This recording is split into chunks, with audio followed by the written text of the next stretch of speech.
Hello everyone, and welcome to this video on the waste flow diagram, a tool for rapid assessment of waste flows and plastic leakage into the environment. The main objective of this video is to introduce the waste flow diagram tool through the presentation of a recent case study of its application on Isla Holbox in Mexico, in the framework of the GIZ project Circular Caribbean. Let me first introduce myself.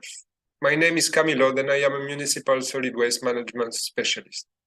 I am a member of the RWA Resources and Waste Advisory Group, a consulting group specialized in resources and waste management. In this video, I will walk you step by step through the process of assessing plastic leakages into the environment in Isla Holbox through the application of the waste flow diagram tool. Before I begin, I would like to thank the municipality of Lázaro Cárdenas, the NGO Centinelas del Agua, and the consulting firm SEMA for sharing and providing the results of the waste flow diagram application on Isla Holbox, which we will use for this video. Let's start with a quick introduction of the waste flow diagram tool and the resources available. This tool was jointly developed in 2020 by the GIZ, the Swiss Federal Institute of Aquatic Science and Technology, IAWAG, the University of Leeds, and WasteAware, with the main objective to support the evaluation of municipal solid waste management systems and their impact in terms of plastic pollution. The waste flow diagram is based on the set of quantitative data on waste management and field observation, which are introduced into an Excel tool in order to estimate the quantities and distribution of plastic leaking into the environment. The tool is free of access and use with many resources available online. The tool itself in Excel, together with the user manual, can be downloaded directly from the GIZ website. In addition, several tutorial videos are also available online. These three introductory videos published in 2021 are quite short and provide a general overview of the objectives and operation of the tool. More recently, 2 new videos were made available, which present in more details the different steps for the implementation of the waste flow diagram, together with a fictitious case study, the city of Megalopolis. Finally, the waste flow diagram online portal, available in English and Spanish, provides a centralized access to all the resources I just mentioned, as well as the visualization of results from different cities around the world. The portal also has an additional functionality to upload data and to add new case studies. Within the framework of the Circular Caribbean project, several training modules were prepared in Spanish and English to support pilot initiatives in several countries in the region, including Mexico. The project included the preparation of additional material in Spanish, such as the partial translation of the waste flow diagram user manual. This material in Spanish is available on request to the project team, whose contact information can be found at the end of this video. Before going into the application of the waste flow diagram, let's discover together the case study chosen for this video, Isla Holbox in Mexico. Isla Holbox is a peninsula located in the state of Quintana and is part of the municipality of Lázaro Cárdenas. The island is bordered to the north by the Caribbean Sea and to the south by a small bay, which must be crossed by boat to access the island from the mainland. Isla Holbox insular characteristic has direct consequences on the solid waste management and collection system in place. This system starts with primary waste collection on the island, followed by a transfer into larger trucks that then use a ferry to cross the bay to the mainland, and finally, waste is transported to Catunilquín landfill. Another particularity of Isla Holbox is the importance of tourism, which represent the main economic activity on the island. This has a direct impact on the amount of waste produced, which is very high in relation to the fixed population of the island. Due to the potential negative impact of pollution on tourism, the issue of plastic pollution reduction is strategically very important for the sector. The implementation process of the waste flow diagram on Isla Holbox followed different stages that will be detailed in the coming section of this video. First, the preparation phase, followed by the collection of baseline data needed for the tool, including both quantitative data on solid waste management and field observation. Once the baseline data was collected, it was introduced into the Excel tool and the results visualized and analyzed to be able to finally communicate and engage with decision makers. In the specific case of Isla Holbox, the preparation stage was quite important, with the creation of a multi-stakeholder team, including members from the municipality of Lázaro Cárdenas, the NGO Centinelas del Agua, the environmental consulting firm SEMA, in charge of the development of the municipality's solid waste management strategy, and the GIZ. All these stakeholders received a comprehensive training on the use of the waste flow diagram tool. The contents of the training and the materials developed in both Spanish and English can be obtained by contacting the Caribe Circular project, as mentioned earlier.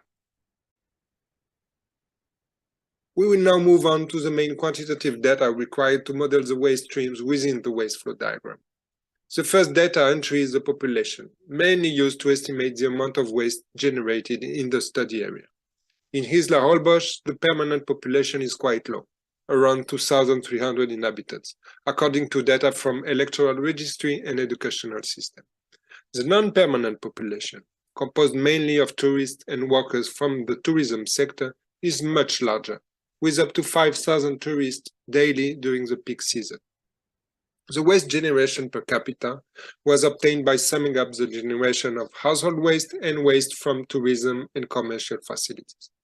For this reason, it has a very high value in relation to international standards.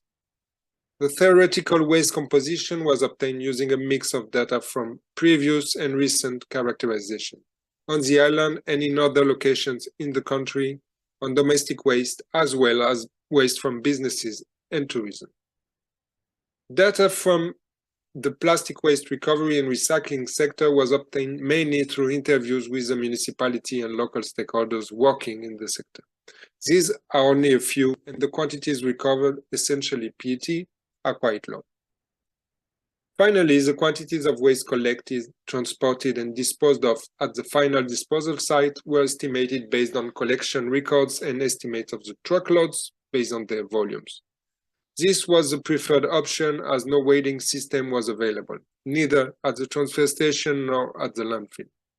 Using this data, we obtained two very different collection rates for primary and secondary collection. The primary collection rate within the island is about 65%.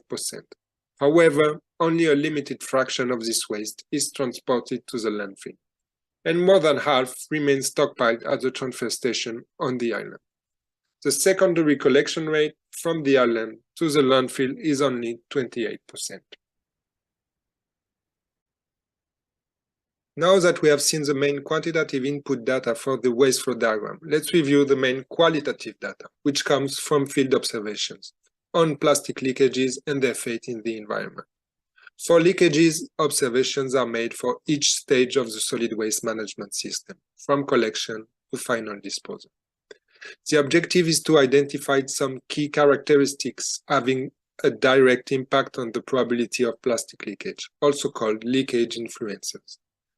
For example, for the transport stage, these characteristics are the level of load compared to the capacity of the trucks, the waste containment, which is the use of plastic bag or disposal in bulk, and the use or not of cover for the vehicles.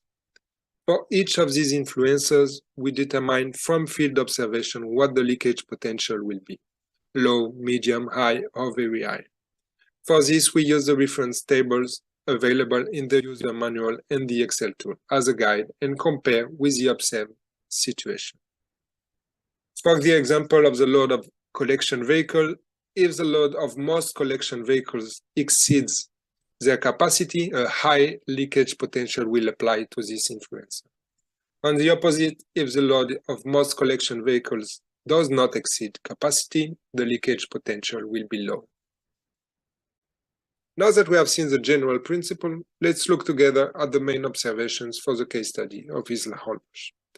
For the collection stage, we have a very high leakage potential for containers due to the lack of appropriate containers.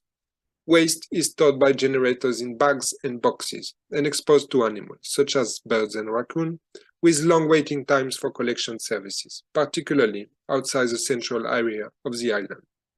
The leakage potential is considered high for the loading method, as it is common for bags to break during this process.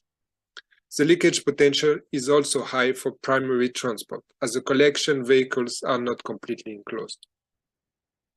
Waste transfer is a critical stage of waste collection on Isla Holbox, and for this phase, the leakage potential is considered medium. There is a dedicated space to serve as a transfer station, which is positive, but it lacks adequate infrastructure and equipment. The transfer method, which involves the accumulation of waste on the ground and the use of a wheel loader, increases risk of waste leakages into the environment.